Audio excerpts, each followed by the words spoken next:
Espírito Santo, como a gente falou, ele é Deus e também ele é uma pessoa. Isso informa para a gente que ele é todo-poderoso, ele pode todas as coisas, mas também ele é pessoal, ok? Então, ele se encontra com o homem, ele conversa com o homem, ele tem sentimentos, ele tem essas qualidades, né? Então, ele não é ausente de nós, ele não é aquele Deus que não se preocupa conosco, não.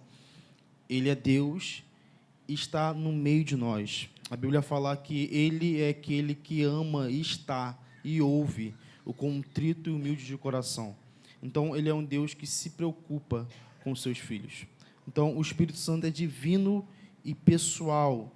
E esse mesmo Espírito ele já atuava no Antigo Testamento. Ok? E desde a criação em Gênesis 1, a gente vê isso acontecendo. A gente pode ver em Gênesis 1, a gente vai ler 1 e 2, que fala o seguinte. Gênesis 1, verso 1 e 2. No princípio, Deus criou os céus e a terra. A terra era sem forma e vazia. Havia trevas sobre a face do abismo, e o Espírito de Deus se movia sobre as águas. Então, essa descrição da criação é muito conhecida, né? Então, no princípio, Deus. Deus aqui tem muito a conotação de algo plural, é que é Elohim, né? Então, a gente pode identificar aqui como Deus, e a gente fala das três pessoas, como a gente falou no primeiro episódio, de Pai, o Filho e o Espírito trabalhando na criação ao mesmo tempo. Então, os três na criação estavam trabalhando ao mesmo tempo. Então, os três estavam criando. E o que aconteceu? Nessa criação, a terra, né, ela era sem forma. Você parou para pensar sobre a terra sem forma? Você já parou para pensar um dia na sua vida e falar assim, como que é pensar numa coisa sem forma? Porque tudo na nossa mente tem uma forma, é quadrado, é retangular, sempre tem uma forma. Então, aqui a Terra é sem forma. E, além de ser sem forma, ela é vazia. Então, Gênesis vai nos falar que a Terra era sem forma, ou seja, não tinha uma forma na Terra. Tenta pensar um pouco sobre isso. Tenta pensar na Terra sem forma. Não tem uma forma, não tem uma forma, não é redonda, não é quadrada, não é triangular, não tem forma. E, ao mesmo tempo, não é plana, Thaís. E, ao mesmo tempo, não é cheia, ela é vazia. É difícil pensar nisso, né? Esse é o início da criação. E havia trevas. E trevas aqui eu não quero que você entenda trevas como pecados ou algo macabro, não. Mas trevas no sentido de escuridão, de ser escuro, de não ter luz, não ser iluminado. Ok? Então, era sem forma, vazia e havia trevas, não tinha luz, não era acessível, não dava para ser entendido, não dava para enxergar o que estava acontecendo ali direito. Ok? E nessa situação, o que acontecia? O Espírito de Deus pairava ou se movia, dependendo da versão, se movia sobre a face das águas. Né? E aqui fala sobre a face do abismo. E aqui é muito interessante a face do abismo, porque lá em Noé, em Gênesis, vai falar sobre essa questão de fontes do abismo. Né? E a gente entende que aqui abismo ele está querendo descrever uma profundidade do oceano, da água mesmo. O abismo é de onde tem várias fontes das águas que saem do chão. A gente vê essa descrição em Gênesis 6. Né? Se a gente for abrir em Gênesis 6, não, desculpa. Se a gente for abrir em Gênesis 8, 2, e também em Gênesis 7, 10 e 12, lá tem a descrição de Noé vivendo essa experiência, lá no dilúvio. Vamos abrir primeiro a Gênesis 7. Gênesis 7, versos 10.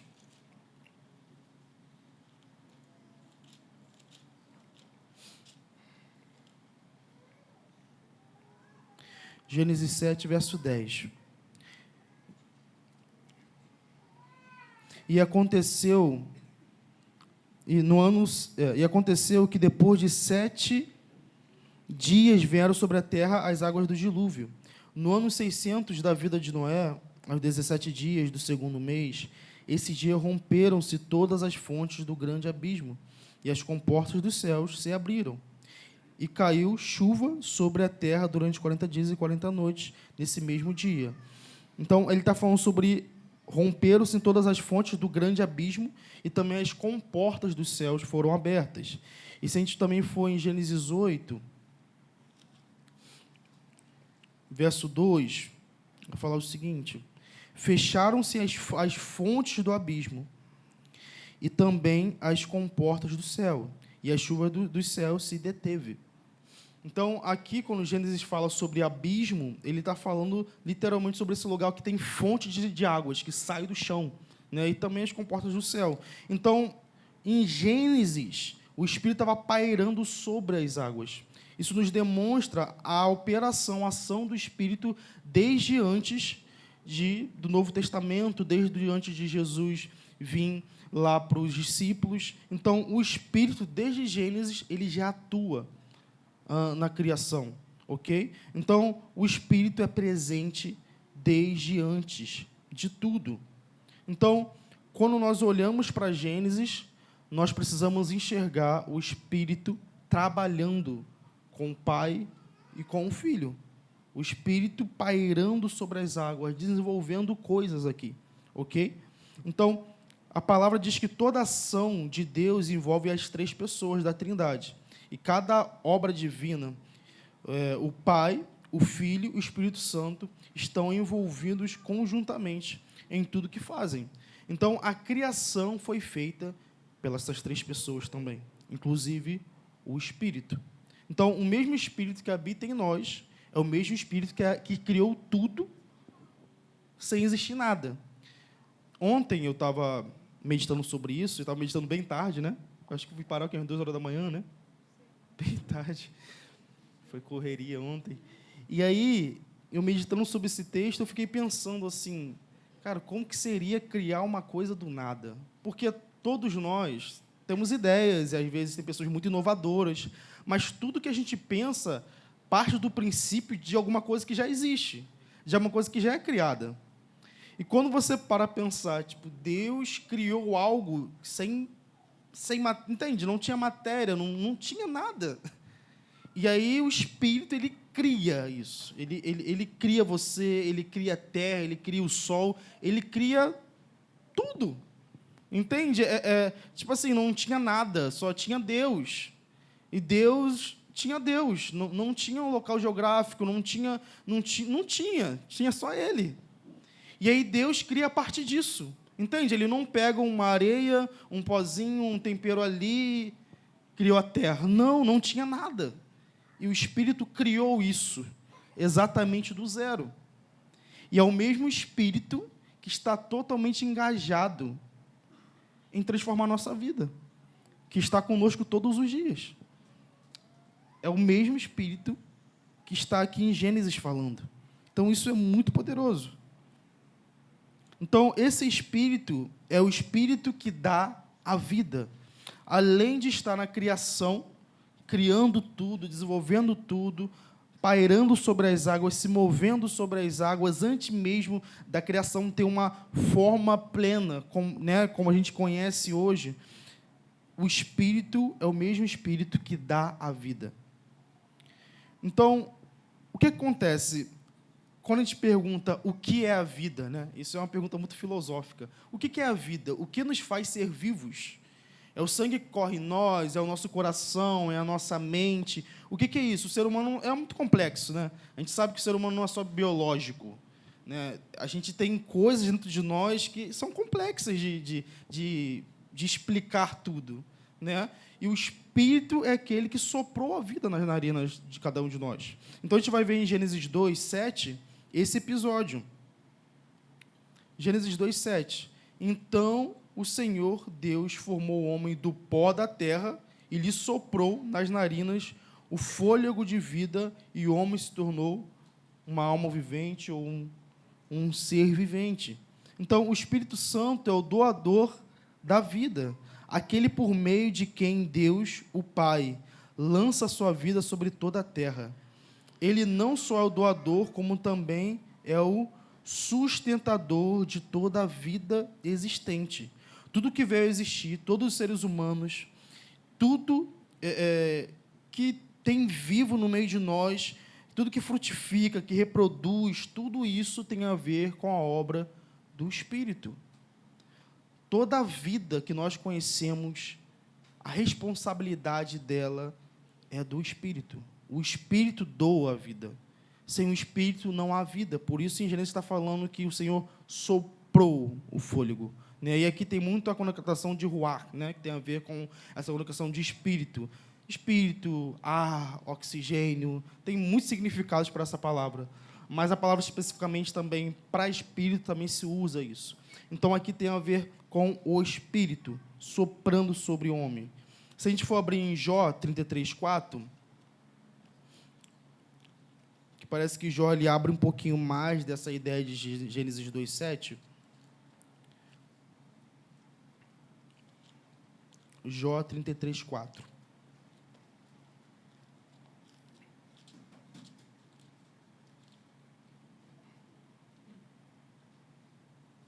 Fala o seguinte: o Espírito de Deus me fez, e o sopro do Todo-Poderoso me dá vida.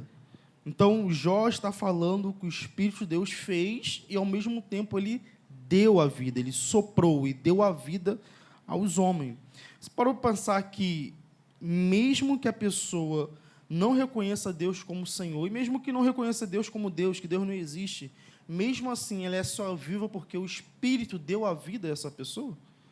O Espírito é responsável por todas as vidas, por todos os seres viventes, humanos, animais, plantas, tudo. Só a terra é sustentada porque há vida. Estela, Magno. Então, essa ideia que o Espírito vai ser tirado da terra é loucura. Porque se o Espírito for tirado da terra, não há vida.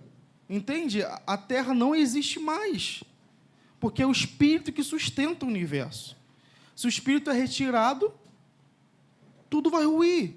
Não vai existir mais. Entende?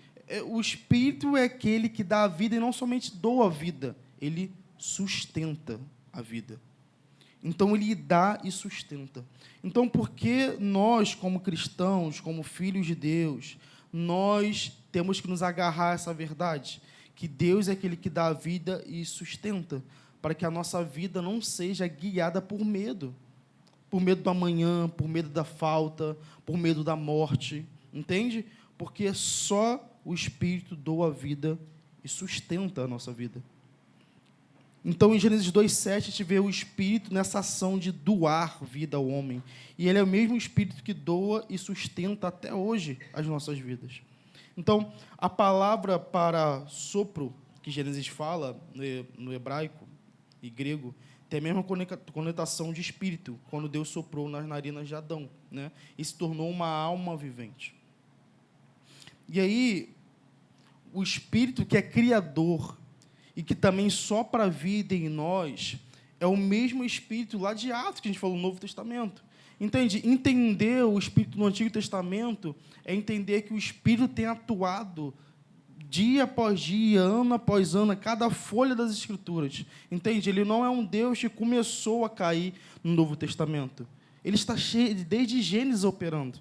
Então, toda vez que a gente se relaciona com esse Espírito, e a gente lembra do primeiro episódio, é de enxergar Ele como Deus, como Senhor, como alguém que é totalmente capaz de sustentar a nossa vida. Nós precisamos olhar Ele assim. Então, Deus é sustentador de todas as coisas. Repita comigo. Deus é o sustentador de todas as coisas. Então, Deus, o Espírito Santo, é alguém que atua desde o Antigo Testamento, sustentando cada vida, o seu povo, Israel, até os inimigos de Deus são sustentados pelo Espírito.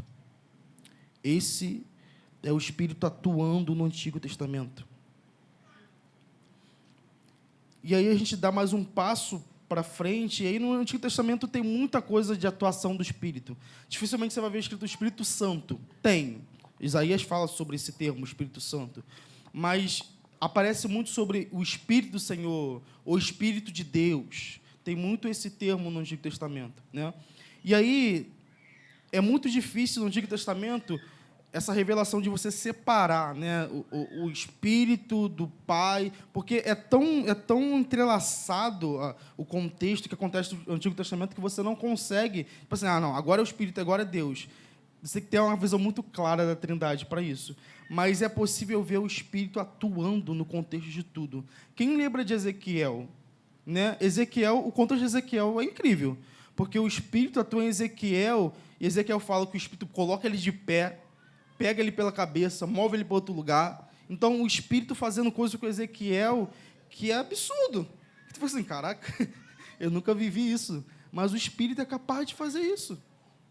Ele levanta Ezequiel, transporta Ezequiel, aí acorda, ele faz tudo. O Espírito de Deus, ele é muito atuante no Antigo Testamento. O livro de Atos é muito conhecido como o livro do Espírito, né? Mas eu gosto de falar também que o Antigo Testamento também é muito conhecido sobre o livro do Espírito. Eu vejo muita coisa no Antigo Testamento do Espírito. Ezequiel, então vai ver Isaías. Aí você vai ver também o próprio Daniel, né? Isaías tem aquele texto que a gente conhece muito. No dia do Senhor, eu fui achado em espírito, né?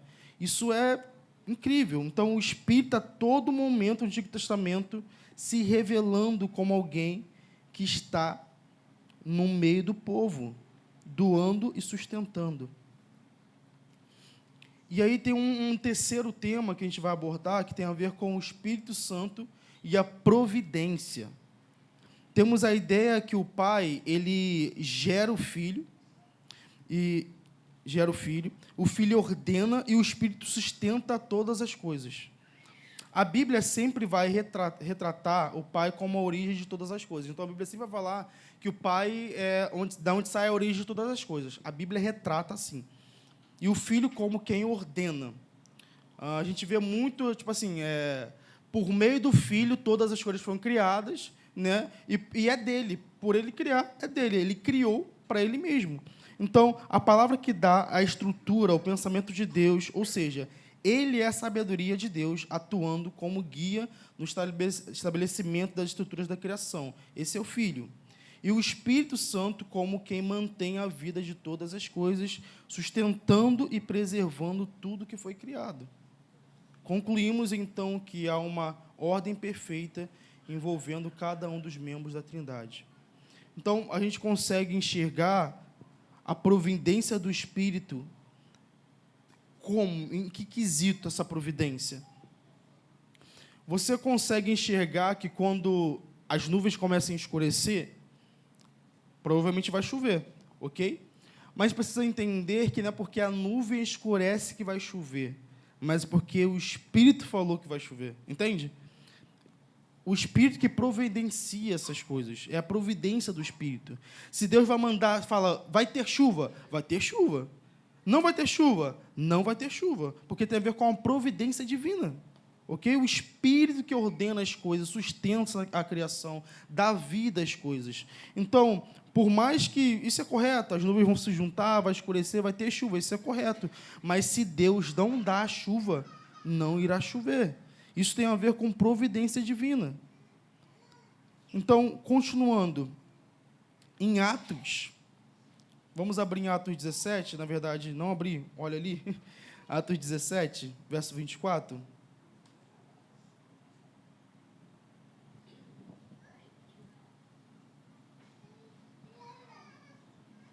Atos 17,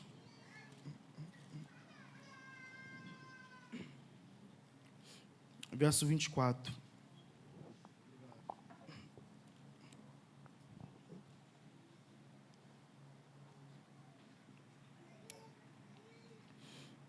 Eu vou ler do 24 ao 28, tá? O Deus que fez o mundo e tudo que nele existe, sendo ele Senhor do céu e da terra, não habita em santuário feito por mãos humanas, nem é servido por mãos humanas, como se precisasse de alguma coisa, pois ele mesmo é quem a todos dá vida, respiração e tudo mais.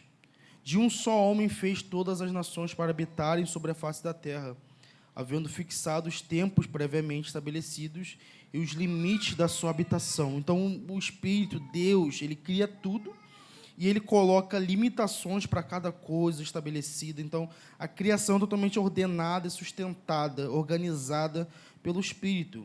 27. Para buscarem Deus.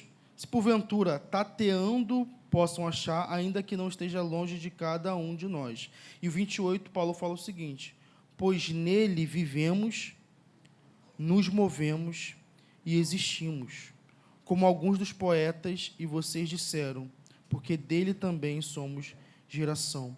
Então, por meio do Espírito de Deus, nós vivemos, nos movemos e existimos. Isso é uma verdade que nós precisamos sempre cultivar em nossa mente, sabe? Nós não vivemos porque temos dinheiro para comprar coisas para se tornar vivo, sabe? Nós vivemos porque nós estamos nele.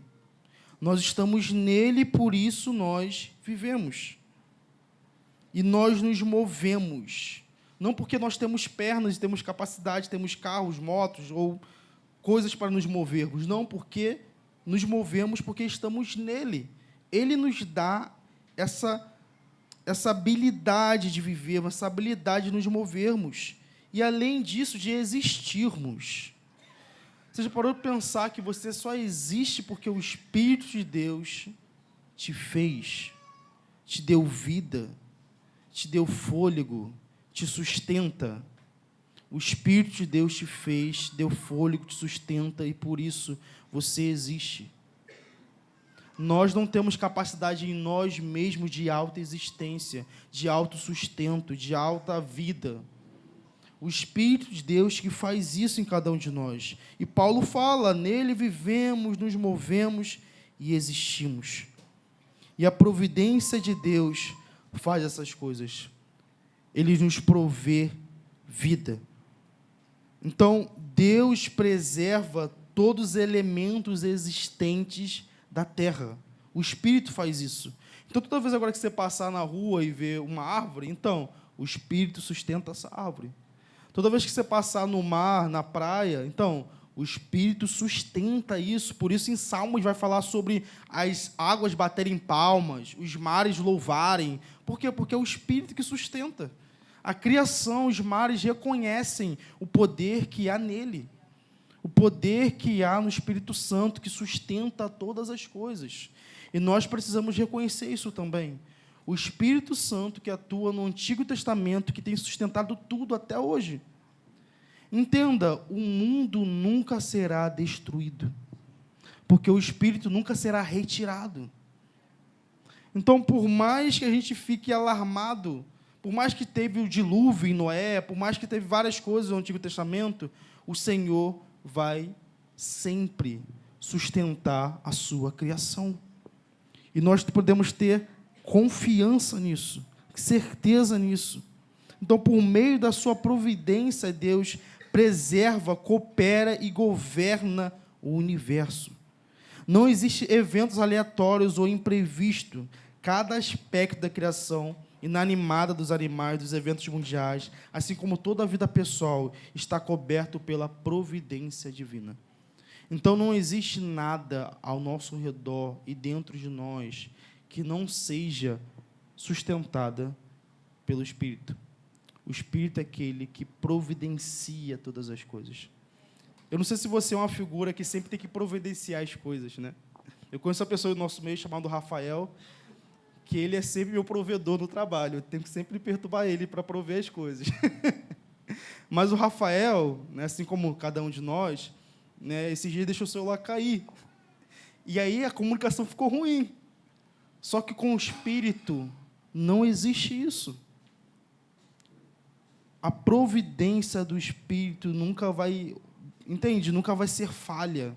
Não vai ter uma desconexão, não vai ter algo que aconteça com ele, que ele não vai poder mais te prover, entende? Ah, acabou a dispensa. Não existe isso. O Espírito de Deus é aquele que tem uma providência infinita, inesgotável. E nós contamos com ele por causa disso, porque ele é Deus. Vamos abrir em Jó 37. partir do 2.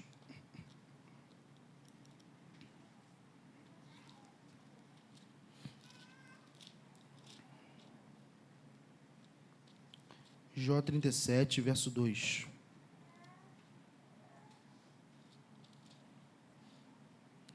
Vou ler do 2 ao 7. Ouçam atentamente o trovão de Deus e o estrondo que sai da sua boca. Ele o solta por baixo de todos os céus, e o seu relâmpago chega até os confins da terra. Depois deste ruge a sua voz, troveja com o estrondo da sua majestade, e ele já não retém o relâmpago, quando se ouve a sua voz.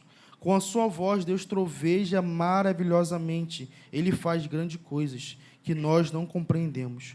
Porque ele diz à neve, caia sobre a terra, e a chuva e o aguaceiro sejam fortes ou aumentem. Então, Deus tem controle sobre essas coisas. Ele é aquele que ordena a neve caia, e aquele que ordena a chuva aumente. Então, o Espírito de Deus, ele tem poder sobre a criação, sobre essas coisas. E ele atua no Antigo Testamento fazendo muitas dessas coisas. Poder, sinais e milagres. Em vários momentos do Antigo Testamento, a gente pode ver isso acontecendo. Como eu falei de Ezequiel, falei de Daniel, né? Daniel, lá na cova dos leões, né, não tinha o que fazer. Tipo assim, o leão estava com fome, precisava comer. E aí, naquele momento, o Espírito provê algo ali que Daniel não morre. Ele é libertado, não sei o que acontece, porque a Bíblia não tem uma imagem, mas nas Bíblias de criança tem sempre Daniel sentado com o leão feliz da vida, e Daniel amigo dele ali, né? Então, ali no livro das crianças, Deus proveu amizade, pode ser, né, ali, só para a gente contrair um pouquinho. Mas na providência divina, Deus não nos deixa só. Ok? Daniel confiava tanto no Espírito ao ponto de não negar o seu Senhor, ir na cova dos leões e tudo bem, Deus vai prover. Lembra de Abraão também? Abraão foi levar o seu filho Isaque lá para ser sacrificado. O que aconteceu? Deus proveu. E aí tem um nome, né? Deus proverá. Então tem a ver com Deus prover tudo para os seus filhos. Deus não vai nos deixar só nessa jornada, entende? Nós não estamos só nessa jornada. Então, e tem um exemplo em Davi, quando Deus prover coisas. O Espírito Santo do Antigo Testamento, ele é muito representado como poder, né? Ele parece que ele dá, eu não sei a palavra correta, vou usar poder mesmo, mas ele vem nos homens, e os homens, eles mudam, eles ficam ousados, ele tem um poder muito grande. A gente pode ver Sansão, né? A gente pode ver isso com Davi também, quando Samuel chama Davi, unge Davi no meio dos seus irmãos ali. Davi não era nem rei ainda. E aí, no outro episódio, Davi já fala que matou leão, matou urso, matou não sei o quê. Aí ele chega lá diante do exército, diante do gigante, né? Todo mundo com medo do gigante, e ele fala assim, não, quem é você para afrontar o Deus vivo? Só que Davi era o menor que estava ali, era o mais novo. Mas o Espírito, ele entrou, tomou Davi de uma forma ao ponto de ele ter coragem para aquilo. Se a gente for ler em 1 Samuel 16, a partir do 12, olha o que vai falar lá, sobre essa questão do Espírito tomar um homem. 1 Samuel 16, verso 12. Então mandou chamá-lo e o fez entrar. Davi era ruivo, de belos olhos e boa aparência. E o Senhor disse a Samuel, levante-se e unja-o, pois este é ele. Samuel pegou o chifre do azeite e ungiu Davi no meio de seus irmãos. E aquele dia em diante, o Espírito do Senhor se apossou de Davi. Então Samuel se levantou e foi para Ramá. Então, o Espírito de Deus, representado ali, né, como o óleo sendo derramado na cabeça de Davi, ele se apossou de Davi. E a partir disso acontece o que eu estou te falando. Davi começa a matar urso, leão, vai para a guerra e não tem medo de ninguém. E aí Deus cria um pacto com ele futuramente. Né? A gente não vai acabar com todas as possibilidades do Espírito do Antigo Testamento aqui, porque o tempo é muito curto. Mas, se você quiser ler mais sobre isso em casa, lê Ezequiel 1, lê 1 Samuel, Lê lá a história de Davi, lê Isaías, lê esses textos que você vai ver o Espírito atuando como nunca no Antigo Testamento. Então, o Espírito é aquele que capacita, que possui os homens, ao ponto de eles terem coragem para fazer coisas que não conseguiriam sem ele. Então, o Espírito do Senhor, no Antigo Testamento, é alguém que providencia coisas, ao mesmo tempo libera poder, sinais, milagres. Quantos lembram de quando Eliseu, acho que é Eliseu estava com seu servo, e o servo estava com muito medo, porque tinha um exército muito grande para pegar eles, né? Eliseu estava enxergando, e ele ora pelo seu servo, e o servo tem uma visão para ver tudo. O Espírito dá a visão para esse cego, e ele vê o exército dos céus com eles, né? Muita gente. E aí você vê o Senhor agindo de uma forma no Antigo Testamento incrível. Tu fica assim, caramba, esse é o Espírito que habita em mim? Aí a gente fica assim, caracas, meu Deus, como que ele habita em mim?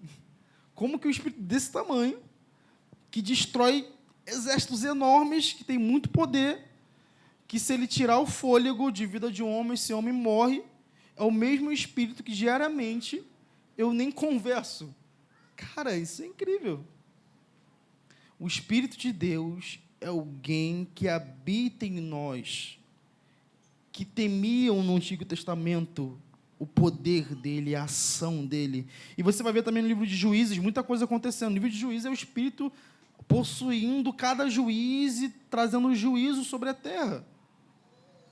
O Espírito de Deus atuando no Antigo Testamento com poder. Então, esse é o mesmo Espírito que nós chamamos de amigo. É o mesmo Espírito que nós conversamos, ele corresponde. É o mesmo Espírito que nos consola. Entende que o nosso Consolador não é alguém fraco, que não tem poder, que não tem como operar em nós e nas nossas situações? Não. Ele é alguém que pode fazer isso, que ele providencia situações, providencia as soluções. Então, o mesmo Espírito que habitava no meio do povo de Israel, nos juízes, que possuiu Davi, que estava na criação, que estava em todo o contexto do Antigo Testamento, é o mesmo Espírito que nós podemos chorar e ele nos consolar. É o mesmo Espírito. E aí a gente encontra Davi nos Salmos, todo profundo, poético, dramático, com o Espírito que possuiu ele. E ele começa a orar em Salmo 51, que eu gosto muito de Salmos, tu vai ver eu recitando sempre, né? Cria em mim um novo coração e restaure em mim o quê? Um espírito inabalável.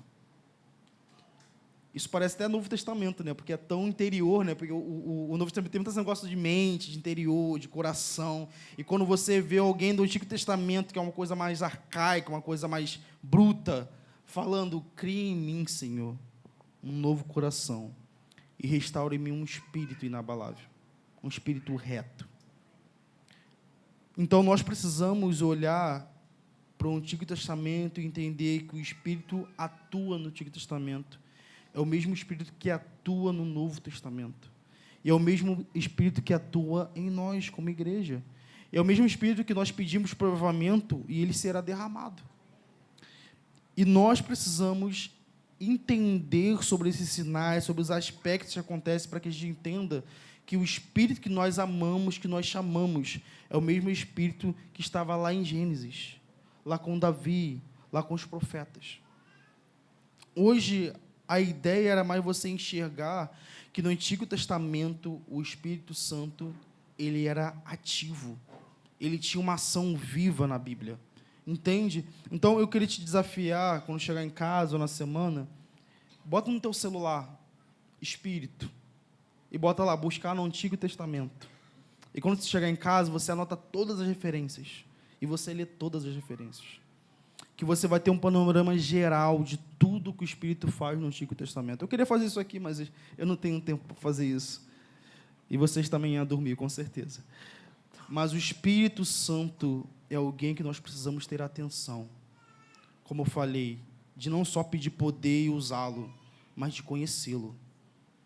E para conhecê-los, nós precisamos disso aqui. Faça isso. Chegue na sua casa, pegue seu celular Escreva na sua Bíblia no Google, Espírito Santo do Antigo Testamento. Leia todos os versículos, anote os atributos. O Espírito Santo fez isso. O Espírito Santo providencia isso aqui. O Espírito Santo possuiu um homem e esse homem fez isso. O Espírito Santo possui o homem para que ele faça isso. E você vai começar a traçar o que o Espírito Santo é capaz de fazer.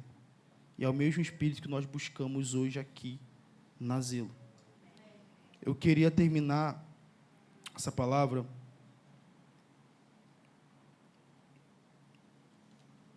lendo 1 Samuel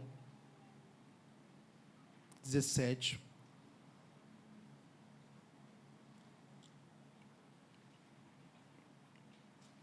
Do verso 34 ao 37, que é a ideia de Davi. Davi respondeu: este servo apacentava as ovelhas do pai. Quando via um leão ou um urso e levava um cordeiro do rebanho, eu saía atrás dele, batia nele e livrava o cordeiro da sua boca. Se ele se levantava contra mim, eu o agarrava pela barba e o golpeava até matá-lo. Este seu servo matou tanto o leão como o urso. Este filisteu incircunciso será como um deles, porque afrontou o exército do Deus vivo. E Davi continuou: o Senhor me livrou das garras do leão e das garras do urso. Ele me livrará das mãos desse filisteu. Então Saul disse a Davi: vá, que o Senhor esteja com você. E eu queria que a gente focasse nessa última frase: que o Senhor esteja com você. Porque Davi, ele recebe o Espírito, e quando a gente pensa no Espírito, sempre pensa em curar as pessoas, né? E aqui está descrevendo Davi matando um monte de animal, porque o Espírito possuiu ele, para que ele, né, aqui está falando de ele defender o cordeirinho dele, a ovelhinha dele, e o Espírito possui Davi ao ponto de ele ter uma força muito grande, matar o animal e defender o que é dele, defender o cordeiro, e ao mesmo tempo defender o povo do Senhor contra Golias. E Saul fala, no final, que o Senhor esteja com você.